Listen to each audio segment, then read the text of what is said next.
இது இயேசு செய்யறாரு, இயேசு பண்ணாரு, இயேசு பண்ணக்கூடியவரா இருந்தாருன்றது நம்ம பார்த்தோம். ಯೇಸು ಇದನ್ನು ಮಾಡಿದ್ರು, ಯೇಸು ಮಾಡತಕ್ಕವರಾಗಿದ್ರು ಅನ್ನೋದನ್ನೆಲ್ಲ ನೋಡಿದ್ವಿ. ಆದರೆ ಇದೇ ಅಭಿಷೇಕத்தை நமக்கு கொடுக்கிறார். ಆಮೆನ್. ಇದೇ ಅಭಿಷೇಕವನ್ನು ನಮಗೂ ಕೊಡ್ತಾರೆ.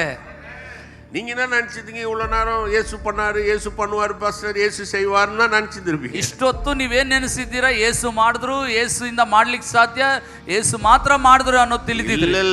ಇಲ್ಲ. இப்ப என்ன செய்யறாரு? ಈಗ ಏನ್ ಮಾಡ್ತಾರೆ? அவர் சொல்றாரு, என்ன விசுவாசிக்கிறல்ல, ಆತನು ಹೇಳ್ತಾನೆ, ನನ್ನ ನಂಬ್ತೀಯ ತಾನೆ, நான் உனக்குன்னு ஒரு அபிஷேகம், ನಾನು ನಿನಗೂ ಒಂದು ಅಭಿಷೇಕವನ್ನು ಕೊಡ್ತೇನೆ. அந்த ಅಭಿಷೇகம், ಆ ಅಭಿಷೇಕ உன்னுடைய எல்லா சோதனையும் ஜெயிக்கிற ஆற்றலை உனக்குள்ள கொடுக்கின்றார். ನಿನ್ನಲ್ಲಿ ಇರುವ ಎಲ್ಲಾ ಶೋಧನೆಗಳನ್ನು ಗೆಲ್ಲತಕ್ಕಂತ ಸಾಮರ್ಥ್ಯವನ್ನು ಏರ್ಪಡಿಸುತ್ತದೆ. நீ ஒரு சாதாரண ஆள் மாதிரி தெரிவே, ಈಗ ಸಾಮಾನ್ಯ ತರ ಕಂಡು ಬರ್ತಿದ್ದೀ, ஆனா உன் மேல ஒரு ಅಭಿಷೇகம் வந்த உடனே, ಆದ್ರೆ ನಿನ್ನ ಮೇಲೆ ಒಂದು ಅಭಿಷೇಕ ಬರ್ತಿದ್ದಂಗೆ நீ ஆளே மாறிடுவே. ನೀನು ವ್ಯಕ್ತಿನೇ ಬದಲಾಗ್ತೀಯ. ಹೆಂಗ್ ಬದಲಾಗ್ತೀಯ? இந்த பிரச்சனையை ஜெயிக்கக்கூடிய ஆற்றல் உள்ள மனிதனா நீ மாறி, ಯಾವುದೇ ಸಮಸ್ಯೆಗಳನ್ನು ಜಯಿಸತಕ್ಕ ಒಂದು ವ್ಯಕ್ತಿತ್ವ ಉಳ್ಳವನಾಗಿರ್ತಿ.